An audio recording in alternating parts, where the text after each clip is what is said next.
Welcome to episode 95 of Beer with Strangers. I'm your host, Tony Russo, and I'm joined this week, as I'm joined some weeks, by a professional pinch hitter, Shawn Hager. Hey guys, how's it going? All sorts of fun this week. We're going to start with a big announcement. This isn't really breaking news because they've announced it other places, but it's breaking news in that I'm announcing it. But we are going to have a beer festival. We really hope to have a beer festival on June 18th in the Salisbury downtown. That'd be fun. Yeah, it's going to be, where Headquarters Live is. So out in front of Headquarters Live, there's a bridge that goes, there's Headquarters Live. The library is across the street, and Division Street runs through there. Mm-hmm. It goes up over a bridge. We'll be in the two parks on either side of the bridge, and there'll be food trucks on the bridge itself. You're hoping for Rosenfeld's. And yeah, I believe they're on the list. Yes. I think it's going to be them and the working. So we wanted to just have we forgot about the barbecue guy. So I believe we're going to have him if he wants to come. I think he's going to get an invitation. At least. Yeah, he's busy. I know he's busy opening up his new store in Salisbury at Hoppers. But Hoppers is one of the sponsors as well. Oh, that would be great. Yeah, and so some of this is not written in stone. The thing is, we don't go for a liquor license until May 17th. Oh, geez. But we've been working very closely with the White Comico Liquor Board, and they've been very happy and very helpful. So I don't think there's any question that it's going to go through. And so some of the surprise things there are, if you get, we're going to have VIP tickets. So VIP will get you in an hour early, but also more important, it'll get you a commemorative pint glass. Or I'm kind of shooting for snifter. Because snifters are good. Yeah, ones. I thought if we could get a plastic snifter with the Shire Craft Beer. Yeah, I don't know if they. I mean, I guess they make stemware, and it's not much different than that. So don't know how much more expensive it is, and I'm not in charge of that. But that's the pitch we made. Well, I know a lot of times, they give you those 5-ounce samplers or whatever 2-ounce samplers, and I am up to my eyeballs in them at the apartment. So I got shot glasses for days. I guess. And you're about to get another one. One of the unfortunate things is that they're changing the liquor law to allow more than 4-ounce4-ounce pours. Okay. On July 1st. Oh. So we will be relegated to the good beer fest style 3-ounce pours. I'm okay with the 3-ounce pours. I I actually like that at a beer fest because, like many people who have been to beer fest, the first one you're like, I can do pints of everything, and yeah, you run out of gas. And it's good for us. Just financially, we don't go through as much beer. Especially one of the things that was really a little tough for us at Secrets is that the breweries were pouring generously, but that also means that if someone doesn't like it, they pour it out just as generously. Exactly. So it's tough to see 8 ounces of beer go where 3 ounces of beer could go. Exactly. When we do them at the Good Beer Festival. I'll get some people who will stand right there and be like, "Can you pour me a pint?" No, I can't. They're like, "Can I stand here and just keep getting refills?" Well, yeah, I guess you can. It's hard for us though because where we our beer is not taxed, so we don't sell it. Right. So everything that we give away at the events, when we watch one get poured out, it's like, oh, yeah, ouch. That was a nickel. Hey, in the long run, I'd rather somebody dump a beer they don't like than drink it and say they don't like craft beer. Exactly. Yeah. And in general, I've gone to more than a few different places at the beer fest and been like, nope. Yeah. And that's fine. That's what it's there for. So I don't mind. And one of the things that's different about the one that we do at Shire Craft Beer is we try to just have local breweries. Mm-hmm. So we're never going to be running a beer festival with 700 breweries. Oh no. Ocean City wants to eventually do a huge one, and they want us to help them coordinate it. But I like we're gonna have, I think, 12 or 15 breweries here at this one, and so it's 30 beers, it's 30 tastings, it's whatever. It's maybe 45 tastings if people bring 3. Yeah, and it'll be a good. That's a good bit. And are you going to be able to buy pints? You are not going to be able to buy pints. Same thing. Okay. Same thing. The next time we're going to do it. There hasn't been a downtown beer festival ever. Yeah, They've been like they have like carries come down and sell pints, but there's never been one of these. They had one at the old fire department at headquarters. Right, but then not out. Like we're this is gonna be all out in the street. Oh yeah. No, this one was at headquarters, or Right. what was the fire department, and Evo had did it. That was the one I drank too much at. Yeah, no, and those were great. But this is gonna be out in the street, and we're making it. We're not just making it family friendly. We're like encouraging like. Children are going to design the T-shirts. Oh, cool. The library is going to have sidewalk chalk, and they're going to do a chalk mural on the side of the library. That's really cool. Entertainment for the kids, like jugglers and that girl who does the thing Colin on Carlos. the board. Yeah, probably Carlos. our local fire juggler. Yeah. So, and it's part I'm fortunate in that it comes out. My book will be out. My book is out on Tuesday.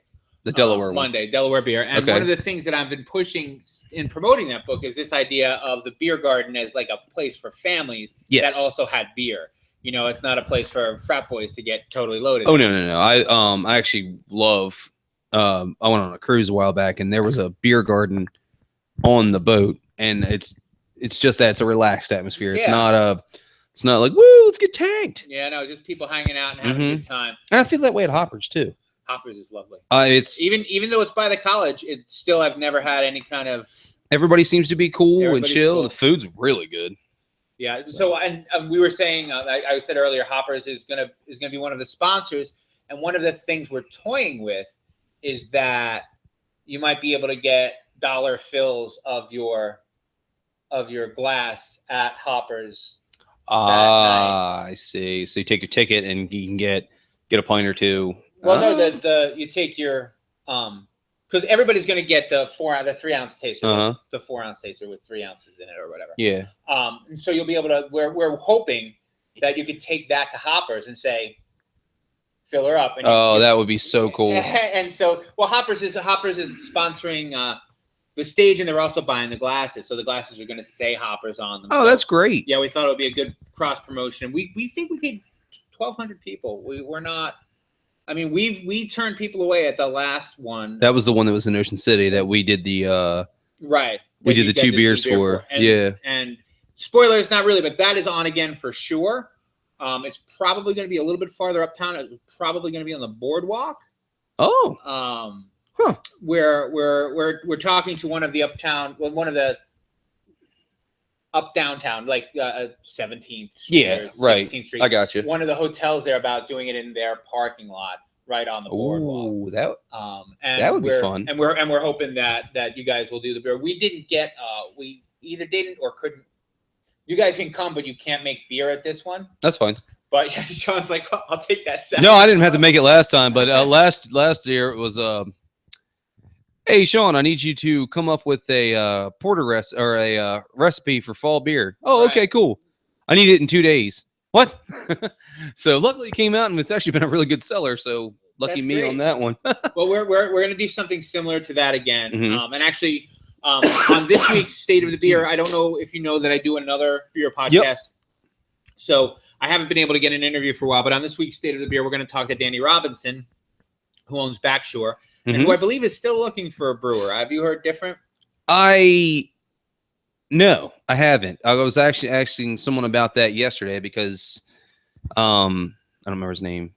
Danny Robinson. No, Adam. That's right. I thought it was Adam. Adam has gone to. Adam went to Burley. Aaron went to Dogfish, and I guess John. Did John resign at Dogfish, or is he still there? No, he's still there. Oh, he's still there. Justin from Burley Oak is now working for a distributor in. Justin left. Yeah, Burley Oak. Yeah. Yeah. Oh, I see. So give me 1 second. That's crazy. Yes.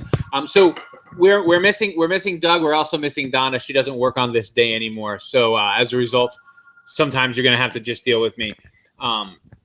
So the point is, we'll be speaking with Danny Robinson, and he has kind of a plan for another OC-toberfest beer. Last year, we did 2 beers for the Oktoberfest Festival that we had in the downtown Sunset Park. And Shawn, as he was saying, came up with the 2 recipes. And what we're hoping to do this year is maybe have, some of the – we're going to see if we can get a couple of the breweries to make the same beer for a release at this event. And one of the things that Ocean City is hoping is actually that starting in early October, it'll be out and it'll be at all the restaurants. So we're working with the Restaurant Association to see about getting a beer that'll be, the OC Toberfest beer. And then like whichever breweries participate will be on tap at the different restaurants, which is something that'll be fun. And if that doesn't, and we're hoping that we'll have that all together by the end of October. This is October 29th. Mark your calendars. Also mark your calendars, and I'll show you guys later because it's not something I can really demonstrate very well here. But we have the Shire Craft Beer app is available. It's in beta testing. It's available.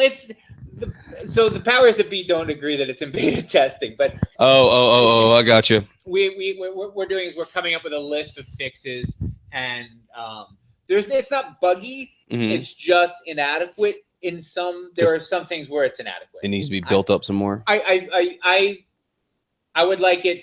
The only thing that it's missing is for instance, if you don't sign in with your Facebook, if you use your email to sign in, mm-hmm. you can't post to Facebook. Oh, I get that. Yeah, but I would like it if I could, because my Facebook doesn't talk to my phone. It's a long. Oh, I got you. So I can't use it, and there are more people like me. And the other thing that we would like to see is we would like to see it so that you can choose to share it on the Shire Craft Beer Facebook page as well as on your own, or at least for it to tag us. Oh, okay. So that we know who's using it and who's not because right now it'll just send us an email that says, hey, Shawn just finished his eighth brewery, send him a t-shirt. Right. But I would like it if we could kind of track that and share that post if people didn't mind having it shared. Yeah. We would just like to give them the option to share it. It's not, it's not a creepy thing. It's it would just be fun. And we're trying real hard to work on the Shire Craft Beer Facebook page, but we haven't. It's just not been one of my priorities. Well, not just that. I mean, like you said, you want to track, people moving around, and it's a good way to get some statistics on what us as consumers are doing around, and through Shire Craft Beer, you could actually help. Right, and that's what and again the other part of the beta release is that we're hoping that once you get your t-shirt, we would like to be able to send you a prize from a brewery with it. So like a buy one, get one free. Oh, okay. Or something like that. That would be really awesome. Something to encourage people to go. You got your t-shirt, but go back to the brewery one more time. Right. Well, that's really awesome though. Well, and the other thing that we're going to use to do this is you can check in at the beer festivals, at our beer festivals. Oh, very cool. And if you check in at our beer festivals, you're automatically entered to win 2 free tickets to the next one. Oh, that's awesome. So yeah, I think it'll be fun, and I got to start apping more, and hopefully it'll grow. I joined Untapped 2 years ago. I've reviewed one beer. I've checked in maybe one time. Right. I get friend adding me to Untapped constantly. I'm like, I really should start doing this, but I feel like I'm so far behind now. It's like, well, you're not that far behind because I only check in on a beer once. So I never check in on a second beer, but you have the same beers over and over. So yeah, but at the same time, it's like, man, I've been to a lot of places and I'm not going to go backlog. Maybe I'll just have to start it up again and just be like, okay, from this day forward, these are the beers I've had. I mean, because, I've been to Fatheads. I've been to all over Pittsburgh, and I don't plan on going to Pittsburgh anytime soon. That's a long drive. Oh, and the other thing that I like about our app, and I've been telling the brewers about it, and they like it as well, is that there isn't a review portion. This is the beer I had. This is where I was. Good. That's all. Yeah, and if I have a beer and I've said it before, I think I even said it in my book. And I said it to Ronnie Price, who said the same thing. He was if I have a beer that I'm not crazy about, I just don't say anything.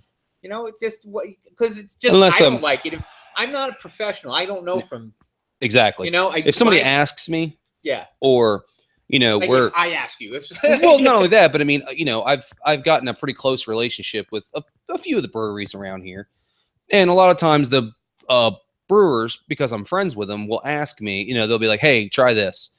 What do you think?" It's something we're experimenting with, and I'm brutally honest, but But they can take it, else they wouldn't have asked. Exactly. And that's what, when they don't want. And they know that you know what you're talking about. For the most part. Yeah. If not, I can BS it pretty well. Yeah, but I totally don't. I mean, I'm open about that. I can explain how a beer tastes, but I don't get any of the subtleties that are important. Oh, if you're gonna bring that's me. I don't have a palate for that. I have a couple friends who do, and they're like, "Oh man, you can really taste this and that," and I'm like, "Nope." Now I just make up my own taste words. That way I don't sound like an idiot. It's persnickety bits of lemon. Yeah, pointy. No. Pointy. Yeah, I say it's a real pointy beer. But anyway, so those are all the things. Take a look at the ShireCraftBeer.com Facebook page for more things, and sign up because we are going to give away beer tickets as well for people who are on our mailing list. So go to ShireCraftBeer.com, sign up on the mailing list. We'll get you 2 free tickets, and we're also, if you're looking to volunteer that day. I'm going to need a bunch of volunteers. You drink for 2 hours, you volunteer for 2 hours. So, that's on the table. And it's not, you're not being a bouncer or anything. We can't let beer come or go. So all you have to do is make sure that people aren't leaving with beer or coming in with beer. Yep. We have say, hey man, just pour that out. Just like at the Good Beer Festival. Yep. Just finish it. And it's 3 ounces. How can you not be able to finish it? Yeah. Just a couple things going on here at the shop. Last weekend we had our distilling, presentation. I was at that. It was wonderful. Yeah, unfortunately I couldn't be here that day. But we will also be having a homebrew competition. We're aiming for the end of June for the day. It is going to be a wheat beer competition. The only rule we have of now is 40% wheat. Pretty sure I'm just going to stick it at that. I want. That's fun. There's going to be a lot of nice fruit beers, right?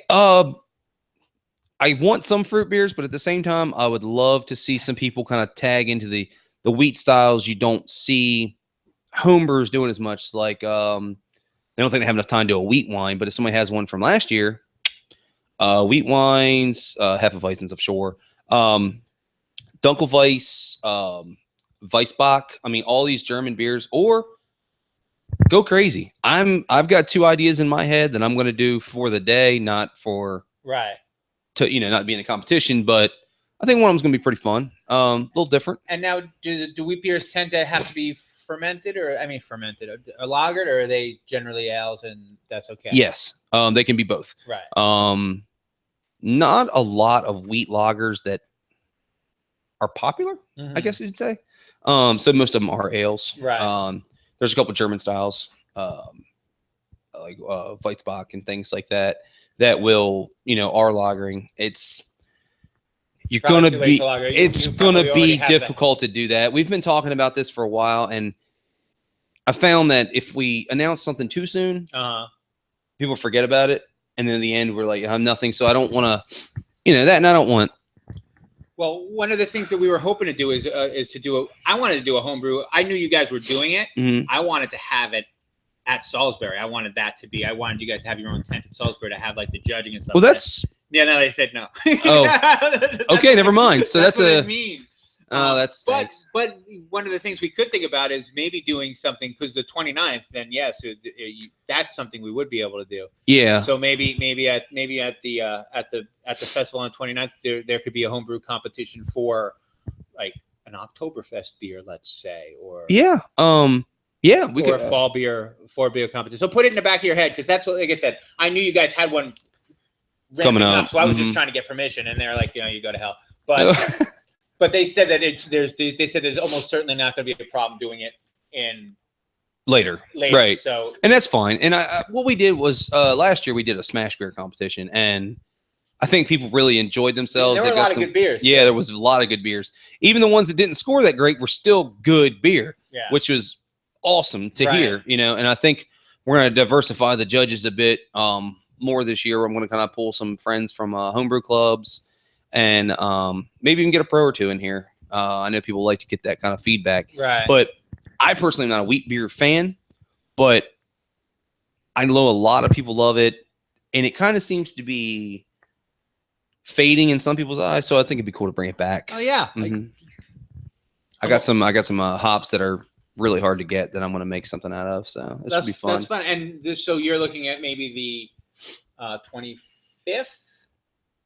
Is the 28th a Saturday? No, the 18th is the beer festival in Salisbury. So the next So it'd be one the would weekend the- after that. right, Yeah. Now this is not. I don't think it's set in stone yet. Well, there's also a beer festival in Assawoman. All of the brewers. It's called the Battle of the Brews, and all of the local brewers are going to be there. And what Jason said he wants to do is he wants to have the brewers actually just out in the crowd mingling and have other people pouring the beer. Oh, that would be great. Yeah. Yeah. So that's a. I think a lot of people that go to these breweries really like to meet the brewer. Yeah. And talk. I mean, I know, like I said, when I went to Pittsburgh, Yeah. we went to Penn Brewing, and the guys are on the other side of the glass working, and I just asked the waitress, I was like, any way I could chat with one of the guys? And 10 minutes later, I was doing a full tour of the place. So that's a lot of fun. Yeah, and all these guys seem to be really down to earth and chill. Yeah. So. And so do you have an all grain coming up as well, or did that? We do ish. I don't have the dates, but we are having a customer of ours who is a bio chemist. Yes, I was like, it's not engineer, it's biochemist. He teaches at Del Tech, and he bought a new piece of equipment we have called the Grain Father. He's brewed a couple batches on it. Wow. And he wants to do a demonstration and an all grain on that piece of equipment, and we can do that inside or outside to let people know, A, check out this piece of equipment. Right. It's neat. B, you can learn how to all grain on it, even if you don't have that equipment. It's the same process, just very compact. So we're going to have Mike come in and do that class, and hopefully we get a good turnout. I think once people see the Grain Father, I really think it's going to definitely spark an interest in a lot of people. It's not cheap to get into a Grain Father, but it's $700. It's yeah, I think it's $850 for the Grain Father, but it's so compact and easy to use, and it's perfect for 5-gallon batch people. So I really hope, and it's not dangerous. It's electric. Yeah, so 120 volts. You can do it on your countertop if you want to. So it's a pretty neat system. I really want people to see it in action. I think it'll impress a lot of people. And if anything, people who want to build their own can be inspired by the fact that it's an electrical system. Right. So, and it doesn't look super complicated to build, I guess. Well, the reason I ask is I think that if my daughter's around, she would like to come. I was at the distillation demonstration, and I brought her. She wants to eventually be a distiller. She right now she runs a still at UMES. She distills lemongrass. Oh, she's making essential oils. So to make essential oils. Nice. But I mean, I'm not ashamed to say it. She would like to. She's really interested in the idea of making her own whiskey, like becoming like possibly a professional distiller. Dogfish Head, their distiller is female, and she makes amazing liquors. She did a small batch for a friend of mine's stuff, and oh my god, it was so good. Well, what I was excited about is when Megan found out you had to learn to brew first. What I said is, you can learn a home brew, and then I can drink the beer, or you can do like they did at Fordham and distill the beer. Yeah. And make because Fordham and Dominion just came out with the Double D whiskey with the painted stave. So they took their Double D IPA and then they just ran it through the still. Oh man, I gotta try that. Yeah, I'm gonna go up there. Yeah, if you end up with a bottle of that, you may want to bring some back. I'll bring it and share it, I promise. Because I'm really looking forward to seeing how that tastes. I had a tequila with hops in it one time. That was kind of neat. It's called hop tequila. Hop tequila, and I haven't actually had the Dogfish Head gin with tequila. I had the vodka, which just knocked my socks off. And I'm not much of a vodka drinker. I think they have a gin with hops now. They have a gin with hops, and they have one with just gin flavors. Yeah, juniper and all that stuff. But it's still subtle and it's still good. So those are all the things that are going on, and we are actually just running out of time. I do want to welcome. You can check out the website. Check out shirecraftbeer.com for our notes and commentary on all of the different stories from the week. A particular note, I would like to welcome Lindsay, who is our newest beer writer. She's writing for us, and I mean, she's writing for herself, and we're sharing her work about Northern Delaware, which is a place that I don't get to go very often. Yeah, me either. So she was just at Argilla's brewing company and did a story there, and that's cool because Argilla's didn't make my book because I was out of time and energy. So here's a nice little story of our Gillas. And she's a member of Girls Pint Out. So cool. I think she's the Delaware chapter president That's of Girls great. Pint Out. So she does lots of getting around and drinking. I'm like, take pictures. You don't have to write 1,000 words, right? Yeah. 800 words, couple pictures. They had a Dogfish Head Day at the Blue Rock Stadium. Ooh. And I was hoping to get pictures from that, but I didn't. Oh, I got you. I'll tell you what, speaking of Argilla, they were at a beer fest we went to 2 years ago, and I don't know if they still do it, their Citra Nelson Sauvin IPA, top notch. Yeah. Well, I hope to get up as I'm making my tour. Also, my tour dates, you can check out the events page at shirecraftbeer.com. I'm going to be at Blue Earl on Thursday the 12th. I'm going to be at Dewey Beach Beer Company on Friday the 13th. Oh, man, if you're there, get their plantain nachos. Oh. I will have to try it. And I'm going to be at the Seaford Library on May 20th. Nice. And then back at Fordham and Dominion on June 3rd. I bought speakers and a PA system. Oh, so cool. We're going to do a live interview with the brewer, and that'll be the state of your podcast so fun. that week. I think it'll be a lot of fun. Great. Especially Ronnie. I mean, Brandon and Michael, they're really cool guys at Bethany at the Dewey Beach. But I've never really gotten a long sit down with Ronnie. We did our interview for the book mostly over the phone. We took a couple pictures. So it'd be nice to sit down with them. Be nice to try the beers. Now they're celebrating their first anniversary in a couple weeks. That's so awesome. So I like their beer. I went once, and man, the beer was awesome. The food was great. I love the atmosphere there too. Yeah. So looking forward to that. And of course, for all the other things, you can check at extremebrewing.com. That's extremebrewing.com or xtremebrewing.com. Well played. Click on the everything else button, and that'll get you to the podcast page, and it'll also get you to the classes page. And when they're having a class, you should come out. It's so much fun. I brought my 21-year-old daughter, and she had a blast, and she got to hang out with the distiller a little bit. And they got to talk a little bit, and they talked about distilling things that I didn't understand. Yeah. So that was kind of fun. And that's it for this week. Yeah, if you guys want to keep up with us, check us out on Facebook. You can also, like I said, hit our website, or if you want to know what's going on, send me an email, contact@extremebrewing.com, extreme with an X, and get on our email list. Cool. And do you remember the tagline? Oh, it's hidden. Drink the beer. Drink what you like and be happy. We'll see you, folks. See ya.